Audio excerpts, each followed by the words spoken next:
air yang cukup besar sehingga jatuh ke permukaan bumi karena pengaruh gravitasi. Hujan dapat terjadi dalam berbagai bentuk, termasuk hujan ringan, hujan deras, atau bahkan hujan es. Proses ini merupakan bagian dari siklus hidrologi yang berperan penting dalam mendukung kehidupan di bumi, menyediakan air untuk tanaman, hewan, dan manusia, serta memengaruhi iklim dan cuaca di suatu daerah. Hujan biasanya diukur dalam milimeter ohm dan merupakan faktor penting dalam pengelolaan sumber daya air dan pertanian. Proses pengembunan yang terjadi selama hujan adalah bagian penting dari siklus hidrologi. Proses ini dapat dibagi menjadi beberapa tahap, yaitu 1. Evaporasi. Proses ini dimulai ketika air dari permukaan laut, sungai, danau, atau tanah menguap menjadi uap air ke atmosfer. Energi dari sinar matahari membantu dalam proses ini. Kedua,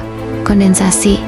Saat uap air naik ke atmosfer, suhu biasanya menurun. Ketika uap air mencapai titik tertentu yang disebut sebagai titik embun, ia mulai mendingin dan mengembun menjadi partikel air kecil. Proses ini terjadi ketika uap air bergabung dengan partikel aerosol seperti debu, garam, atau polutan di atmosfer, membentuk inti kondensasi. Ketiga, pembentukan awan.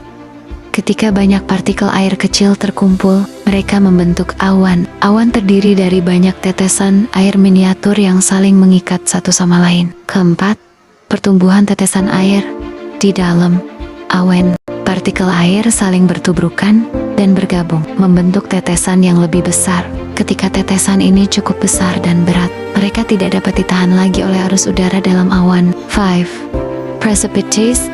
Setelah tetesan air di awan mencapai ukuran tertentu, mereka mulai jatuh ke bumi sebagai hujan. Jika suhu cukup rendah, presipitasi dapat terjadi dalam bentuk salju atau hujan es. Keenam, pengumpulan.